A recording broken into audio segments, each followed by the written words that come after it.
Hello, everyone. My name is Paul Ratliff, and you're watching Paul's Railroad.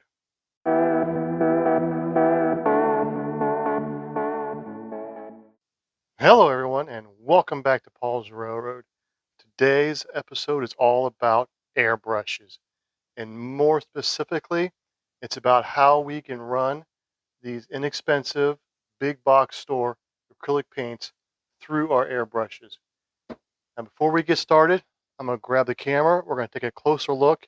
We're going to talk about each one of these airbrushes individually. Okay, let's go from left to right here, and I'm going to give you a breakdown of these airbrushes pricing first, then we'll talk about why the cost is what they are. The first one here is made by Iwata, and it's their custom CS Eclipse. This runs right around $300. Now, this particular one I use for when I'm doing fine art painting, so we're not even going to use this one for model painting. It's kind of out of the price range anyhow. Next one. This is the Aztec. Who is this? This is made by Testers. This is an interesting airbrush. I do believe you can still get them for around $250. It's not just the airbrush. I'm talking about the airbrush and the nozzles. And how this one works, as you can see here, you have this nozzle card here that came with these extra nozzles, and they give you the different patterns. It's not really focusing that well, but you have a fine line, a high flow nozzle, spatter nozzle, and it's a general purpose nozzle. And also comes with multiple paint cups. It's a very interesting concept. It's very simple to clean. It works relatively well, but I myself have moved past that. I like the control of a traditional airbrush. Okay, and here's my workhorse right here. This is the Iwata Eclipse CS. It is the same family as the custom, just doesn't have quite the features of the custom. This is a 0.3 millimeter nozzle, as I believe I have a 0.1 millimeter nozzle in my custom Eclipse. Right now, I believe these are running right around $160 ish. Actually, I picked this one up at a yard sale really inexpensively. I was very lucky for that. And one of the first good airbrushes I ever purchased was again an Iwata, and this is the Iwata Neo. And heck, the price tag's still on it. That's what I paid for it at Hobby Lobby. So they're still right around $60. Okay, now we come to these ones here. These two, well, actually, all three of these are what are called single action airbrushes. Well, let me explain.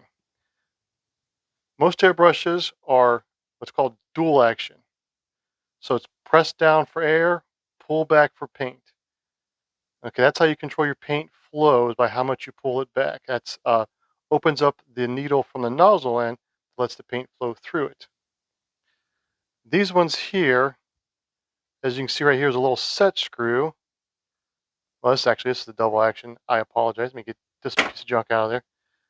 Okay, this is a single action airbrush, and it is just you push it down and it sprays paint. You cannot control the flow. This one here is a little bit different. I believe this one's made by Testers as well. This is basically a single action airbrush as well, but you control the flow by turning these little, well, this is your paint siphon nozzle and this is your air nozzle up here. And you can kind of control the flow with that. It's not a great airbrush. This one here I use if I want to just flood a big area. So I don't use it for modeling. I use it mainly if I'm painting on canvases. Okay, now I don't like these types of airbrushes because these are what are called siphon airbrushes, which means, of course, you siphon the paint from a cup below. I just think that's too much work and I just don't like the way it flows. All my other airbrushes are gravity fed, just like a professional paint gun that you'd see a car painter using. Much, much better. All right. All right. And now that I have given you a very, very brief overview of my airbrushes, we will delve into them deeper here in just a moment. I want to say one thing though. The old adage of you get what you pay for holds so true for airbrushes. I know like these ones here, and I've had a few other ones that I've gotten rid of over the years that were very inexpensive when I first started airbrushing. I fought with them constantly. They didn't work right. They spit and sputtered. And I thought it was just me. I thought I didn't know how to mix the paints. I thought I didn't know how to use the airbrush. And I got very discouraged until I actually went and bought this airbrush, my very first decent airbrush. I'm gonna tell you what, guys, spend as much as you can. I mean, you don't need something like this. But if you can get a $60 airbrush or $150 airbrush from a good brand like Iwata or Badger, it's going to make your life so much easier. You're not going to get discouraged right out of the gate like so many people do, and you're going to enjoy it. All right, now after you've got your airbrush, there are two other things that you need to purchase. One you may already have. If you're a modeler, you probably already have this. You need to have some form of compressed air, an air compressor, for example. You can buy the little airbrush air compressors. They're quite pricey. I had one for a long time. I actually ended up giving that to my brother-in-law to use when he got started into airbrushing.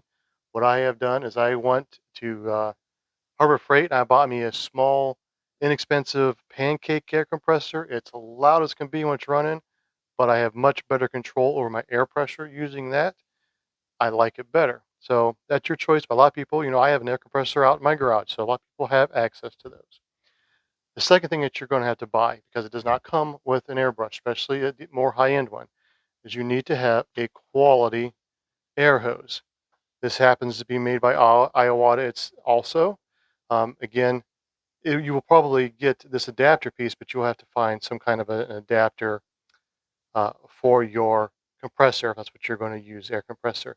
This end is what would screw into a airbrush air compressor. But this is a good quality braided hose. This will last you a lifetime. Most of your cheaper, I can show you, most of your cheaper airbrushes that you're going to buy will come with something like this. This is just a rubbery plastic hose, and I guarantee you, it ain't going to last. I got a bunch of these from starting out. Okay, well, those are the two things that you have to get your air compressor to even work. A nice thing to have is this. This is for not only holding your airbrush, but as you can see, it goes inside of there. This is a reservoir for cleaning your airbrush. It's got a filter right here that's it's changeable, and you run your airbrush cleaner when you're done painting through your airbrush to get all the paint out, and you just spray it into here, so it contains everything. It's very nice to have. Again, it's not something that you have to have. I also have another airbrush holder that can hold up to 4 airbrushes I use once in a while, but this is the main one that I use because it's portable. It's great. It's great to use. They're not expensive. I think they're probably $25, $30. Another thing that you don't need to have, and I did not have for a long time, but I can't believe I ever worked without it, is I have this mat here. It's great because, like it says, your parts won't roll away. We are dealing with itty bitty parts in these airbrushes, and I've lost stuff before. Yes, I have. So again, not necessary. I'm sure you could probably make something at home if you're, up to it. This was on sale. I bought it. I'm really glad I did. Okay, next, let's look closer at the airbrush itself. All right, for most airbrushes, this is exactly how it's going to come out of the box, minus this piece. That's an add-on. I'll tell you about that here in a second.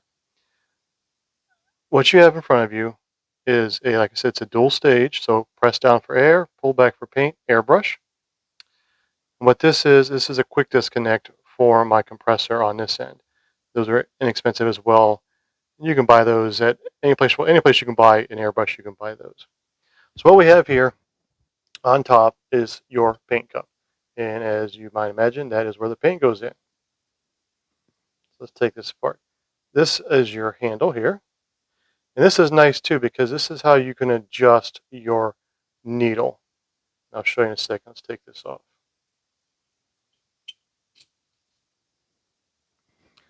What this does, actually, this holds the needle in place. So you can unscrew it. You can pull the needle out a little bit if you want to let air or paint flow right away when you start painting. I don't do that. I have mine seated all the way. So again, this is your air needle. I don't know if you can see or not, but it runs through the cup there in the bottom. see if I can wiggle it out of here. There you go. You see that moving in there? Okay. So what that does is when you press down in air, pull back, it moves that needle back, as you can see. Lets the paint flow through. Now this tip here is here just to protect the needle mainly.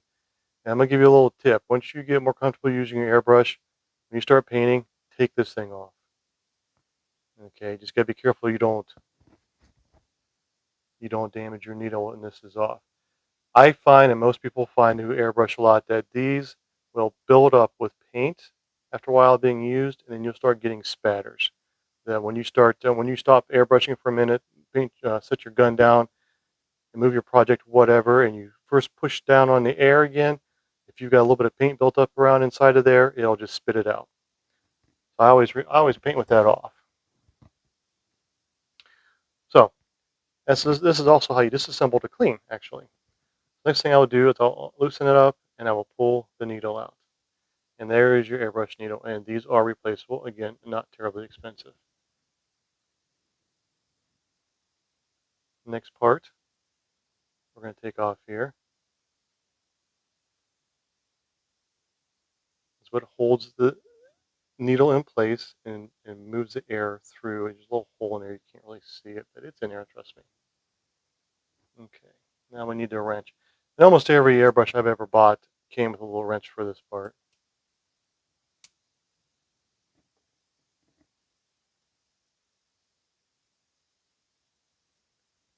Okay, we're going to take the needle cap off here.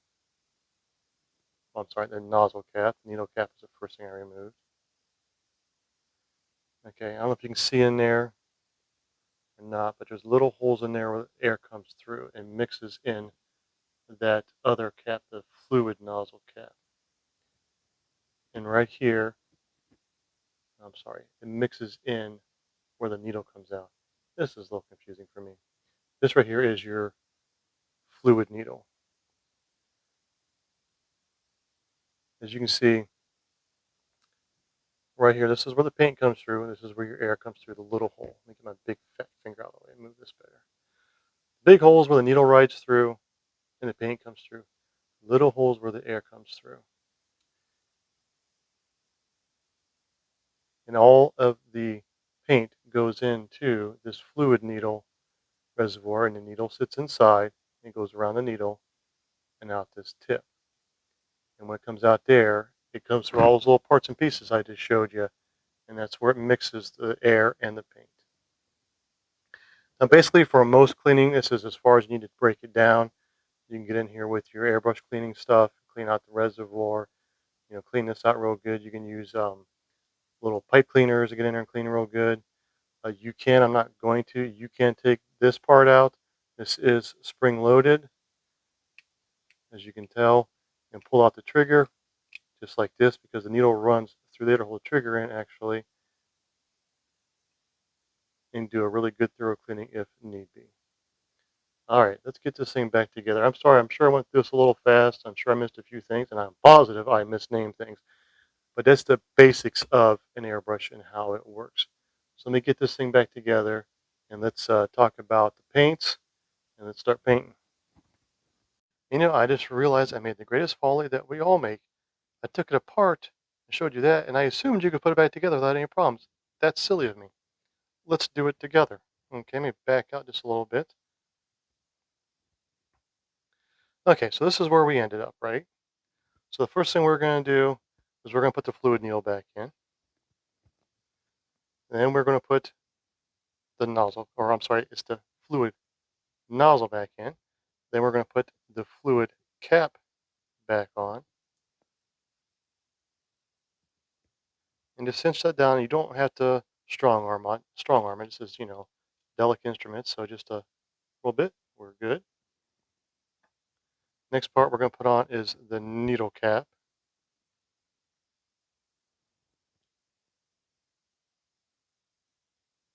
I'm sorry, the nozzle cap. See, I even had a diagram in front of me. I'm still messing it up. Now we're going to put on the needle cap to protect it. I do always put that on first. Next thing we're going to do is we're going to run the needle back through all of it. When it seats all the way, tighten this down. Put your handle back on. You put your paint in if you're ready to go. Cap back on, and there we go. We're ready to paint. Now let's get back and start talking about the paints. All right, guys. Now let's talk about paint for a minute. I have in front of us here two of the inexpensive big box store acrylic paints. And there's a difference between these two. And it's not just a brand. Doesn't matter what brand they are. I think it's the pigments that are in them. I'll show you here in a second. And this last one here is airbrush specific paint. Cool thing about this one though, I don't know if you can hear it. Hold on. These ones actually have little ball bearings in to help mix them up better. The nice thing about the airbrush paints are that you can use them straight out of the bottle. They're thinned almost perfectly. I mean, you can thin them down a little bit. Sometimes you have to if you're going with like a 0.1 millimeter of a nozzle instead of like a 0.03. But for the most part, you can use it straight out of the bottle. The downside is these are between $3 and $5 a bottle when these are about, what, 50, 60 cents a bottle. There's the difference. Okay, now let's look at these paints individually and as a group. Okay, let's look at these paints. Let's start with the airbrush paint. Now, like I said, the airbrush paint right out of the bottle is pretty well ready to shoot. It is still a little bit thicker than what I would like to shoot with, so I would thin it down a little bit, but it's still pretty good. And just so you know, the consistency that we are looking for our airbrushes is it's about the consistency of milk, between water and milk. So that's your airbrush paint. That's, I mean, you pay for it to be good, and you pay for good solid pigments, and you pay for good pigments that will shoot through your airbrush. I mean, if you want to spend the money, by all means do it. But let's look at our acrylics here. Again, two different brands, but it does not matter. I've seen this across the same brand before. This first one here is thick, but it still will drip off. So we definitely need to cut it to get that consistency of milk. Okay. Let's look at our last one here. Now this one is like Mod Podge. I mean, this stuff is dense. It's very, very thick. Look at that. And I've come across several different types of paints that are thick like this. Again, I think it is the pigments they're using. I'm not 100% certain. I don't make paints, but that would be my guess. Reason why I want to show that for you. Sure. Let me speak English in a proper way. The reason why I wanted to show that to you is because there is no one perfect formula for mixing your paints. What you might cut this with to get it a little bit thinner is definitely not going to be the same as these other two. And these two are definitely not going to be the same either. This one here, you might cut it 50-50 with 50% paint, 50% water or isopropyl alcohol, but I guarantee you it won't cut this one enough. So, with that being said, whenever you're painting, you cannot have just a one go-to formula. You're going to have to mix each individual paint one at a time when you're using it. Now, if you want, you could make a book and keep track of, this brand, this color. You can go through all that. I don't. I just mix it to what looks good. That's just what I want to show you real quick, guys. You really got to pay attention to the viscosity of your paints when you're starting out. All right, we are going to start mixing our paint. Now, like I said, these are water-based acrylics. So you can cut these with water if you want to. I do it occasionally myself. I like to use isopropyl alcohol for one reason. The alcohol flashes off faster than water. That allows me to paint faster our buildings or whatever we're painting. So that's the only reason why I use that. The downfall to using isopropyl alcohol, however, is that it does also dry in your airbrush faster. So you can't just mix up paint, stick in your airbrush, and walk away. You mix it up, you use it, you clean your airbrush, or you're going to have a dried paint down in the cracks and crevices, and you have to tear the whole airbrush down to get it cleaned real well. So let's start mixing this paint. I use this jar as my mixing jar. So what I do, of course, just open it. Make sure the paint's shaken up real well because I'm going to be actually painting one of my buildings.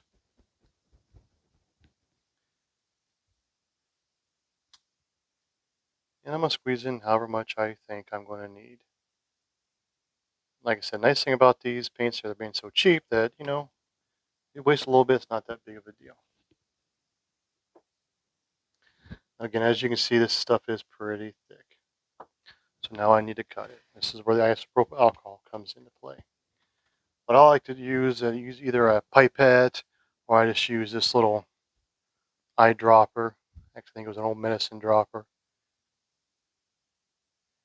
It helps keep the messes down. Now I know I'm gonna need a little bit more than that.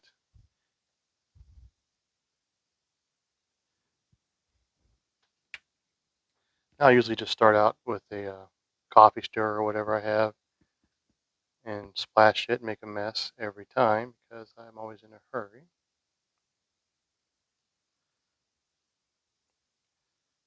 Okay, that is nowhere near mixed up. What I'm going to do now, put the lid on. I'm going to take you off camera here. Well, I'm going to take it off camera and I'm going to shake the snot out of it.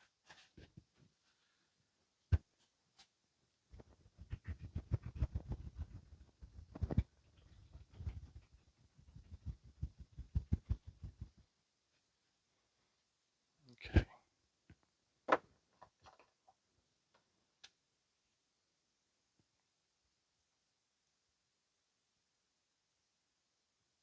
That's pretty good. Now this is a bit thinner than the consistency of milk, maybe just a little bit. But I'd rather have it just a little bit too thin than too thick.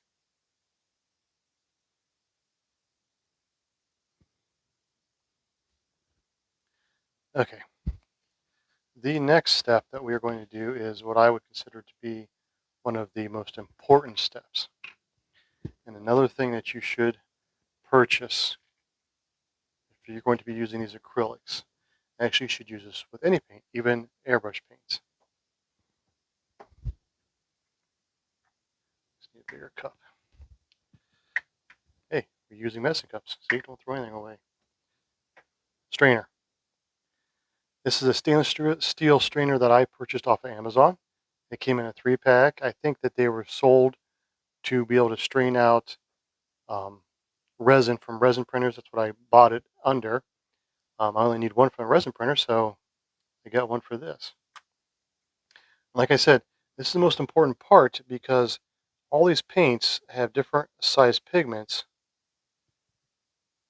and if you get a big chunk of pigment in your brush, it's going to clog it up in a heartbeat.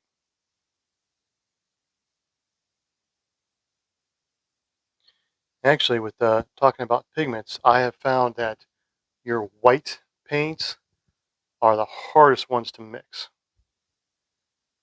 pigment-wise. They don't mix well. This one did a pretty good job. Now, I'm not going to use this right away, so what I like to do is I have one, you can buy these little testers bottles at any hobby store, empty. Pour it in there for now. Close her up. Before I get started, I'm always keen on good housekeeping, so I'm going to clean up all of these paint cups, and then when we get back, we'll start painting. Hey guys, so here is one of the buildings that I have designed that I decided to paint for this tutorial. It's a pretty nifty little building, actually. I have a whole little downtown series I'll be releasing here shortly. What I like about these buildings here is not only are they pretty detailed for N scale, nice little brick pattern, but you see a lot of the buildings out there that you can download for free and print. They're just very basic. This one here I've designed to have, you can print it with, or you can have an awning or not. It has chimneys with a brick texture as well. If I can get that to focus, which apparently it does not want to. Hold on a second here. I want you to see that. Oh, almost. There we go. It's got a little brick texture of its own. I think the coolest part about these buildings is that they come with two bases. You have a base that is just as wide as the building, so you can stack buildings right next to each other like a downtown row. Or, I'll show you what that is in a second. You can put it on this base and have it sitting off to its own. When you look at these bases, you can see it's got little lines in it for like it's a sidewalk. Now you see the holes in these bases. Take the roof off here and show you real quick. This is pretty slick, I think.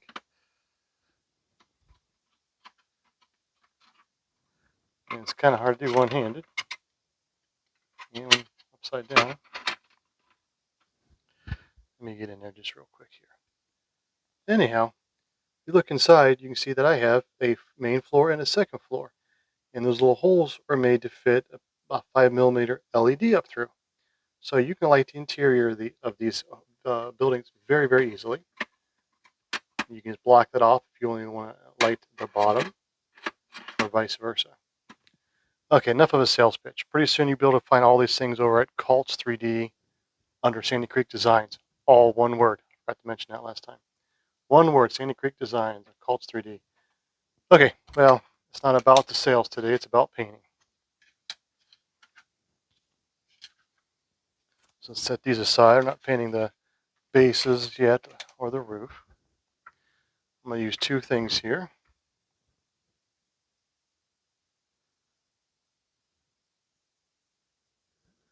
Something else you might want to consider getting some kind of to hold your items that you're painting with. I actually printed one of these off, not this one. I have another one I printed. It works great, but I ended up buying a nice one from Tamiya. I'm really happy with it. And it stuck, a coffee stirrer in there. I'm just going to slide my little chimneys over that, hold them up right. We're going to paint those red as well. And this also came with the Tamiya kit. It's pretty decent. This is made more for painting model cars, but it works just fine for our application. Usually stick this in the car body. Kind of like that. Holds it up. Okay, guys, I want to shoot this in real time, which means I'm not going to be fast forwarding it, and I'm not going to be editing out a lot of stuff. And what I'm saying that for, is my air compressor is going to be on, and it's going to be loud. What I will do, however, is when the air compressor kicks on in the video that you're watching now, I will cut the sound down to 0. Just telling you that so that you don't think that something is wrong with the sound. I'm just going to cut it off so you don't have to listen to it. All right, folks, we're getting ready to paint now.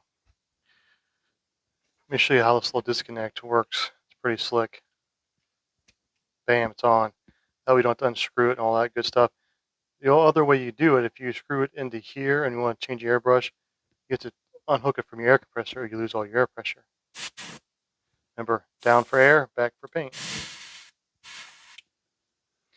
Okay, first thing we are going to do is going to fill up our paint cup.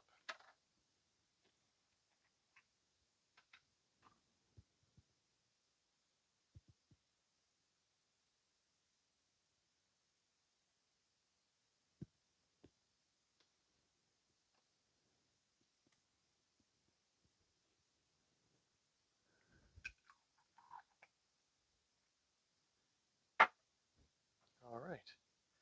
Now, as I had mentioned before, we need to take off this little nozzle cover here. That way you don't get messy splatters. And we're just going to try down for air, back for paint. All nice, and look how nice that comes out. Nice and even. Look at that. All right. You zoom in here. Let's get started.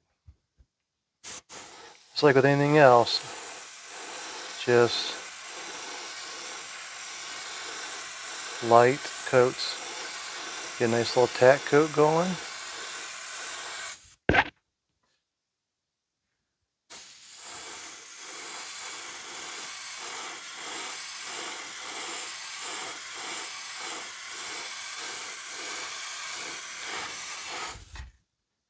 And guys, if you're wondering, I am running my air compressor at 20 psi.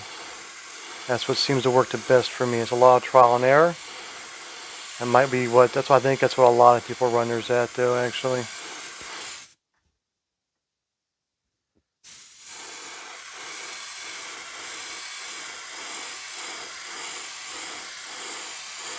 Okay, one tack coat down. Set this aside for a moment. Grab our little chimneys.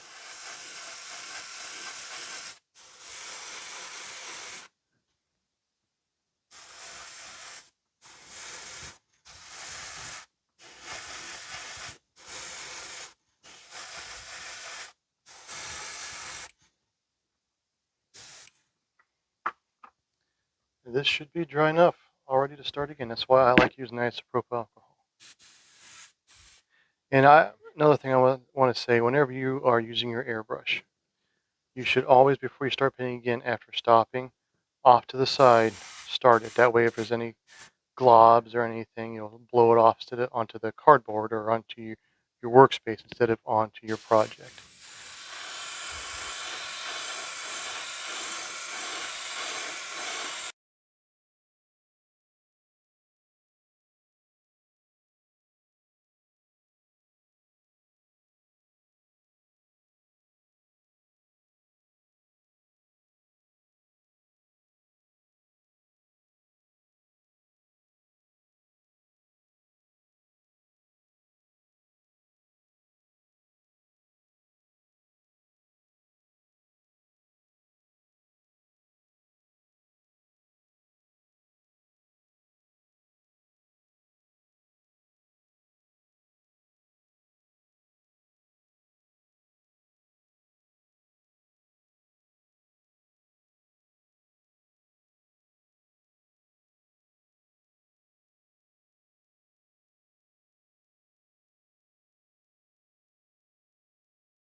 There's one other thing I want to mention about the mixing of the paints.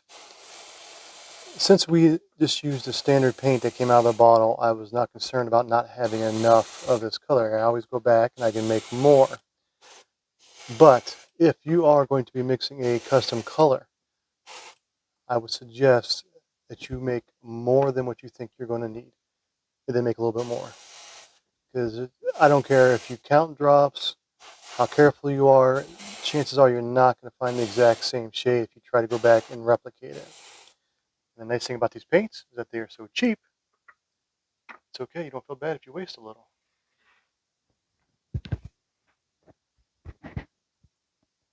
And as you notice, the first time I went across this, I went from a left and a right motion. The next time I went into an up and down motion. You want to do that so that you get into all of the nooks and crannies. And take your time and look and make sure, like I see some in the windows here that I need to get a little bit better.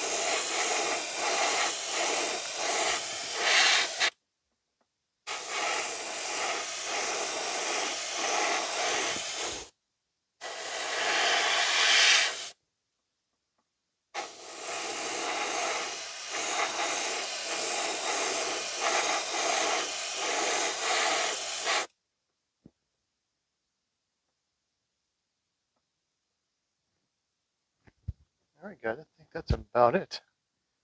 Let me grab the camera here. Let's get a little bit of a closer look. Let's see here.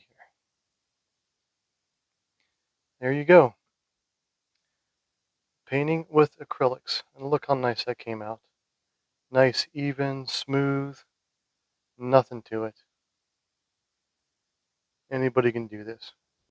All right, guys, I made a mistake. I am so used to this airbrushing that I did not go through the cleaning process, which I'm sure many of you are going, what the heck, man, you're leaving us hanging, right? Very simple. As you can see, it's disassembled, which means it's already clean. I showed you how to disassemble your airbrush. So, first thing I did was, while this was assembled, I went over to the sink, poured the paint out, and I rinsed the paint out of the cup with just plain old water. Next thing I did is I came back to my workbench, hooked the paint airbrush back up to the air compressor, and I stuck it in this cleaning pot. Once in there, I filled up the paint reservoir about a quarter of the way with airbrush cleaner. This is Createx airbrush cleaner. I have had this bottle for probably 10 years. This stuff goes a long way. You only need a little bit. Anyhow, once I put a little bit in there, I sprayed it into this pot here to clean out all the nozzle and all the pathways from the paint. Once that was done, the first thing I did was I pulled out the needle. It was already pretty daggone clean because I took the time to clean it out with water right away and then with the airbrush cleaner. That's what I'm talking about when I say get it cleaned right away. Don't let it sit. After that was done, I disassembled the whole entire front part of this airbrush. I stuck my finger over this little hole where the needle comes through and poured just a little bit more of the airbrush cleaner in there. Took a paper towel, stuck it in here, wiped it out real good. Then I rolled it up into a little piece here and stuck it through here and cleaned it out. And as you can see, if you can even see it, that is all the paint residue I got cleaning this entire airbrush. So, you know, running it through water, running the airbrush cleaner through it does a really good job. The final step was I took here the fluid nozzle, which is really tiny, twisted this up really tight, and ran her in there, and just twisted around as much as I could. Pulled it out, looked through it. You can't really see in the camera, but look through it because you can see daylight if you got it clean. If you don't, that means there's a clog, so you keep doing it until you get it clean. Sometimes you might even have to take the needle and stick it in there very carefully, and that way you can push any paint particles out of the way if there are any, but there was not this time. And that's it. Just let it sit there and let it dry, and you can reassemble it whenever you're ready to use it again. Now here's a cool tip real quick. If you're going from color to color, I always suggest to paint, if you can. I know you always can't do this because of what you're painting, but go from your lighter colors to your darker colors, but it doesn't really super matter. Rinse your cup out. If you're changing colors, just rinse it out real quick with some water, like you're going to clean it. Put a little airbrush cleaner in there, stick it in here, and run the airbrush cleaner through it. That's exactly what this was actually designed for. And then just put your new color in. Quick and easy. You don't have to disassemble the whole thing and clean it. Just a little tip there for you. So anyways, this is it. I swear to God. You know, guys, thanks again for spending time with me. Don't forget to like and subscribe. And always leave me comments. Love to hear from you guys. Take care. See you next time.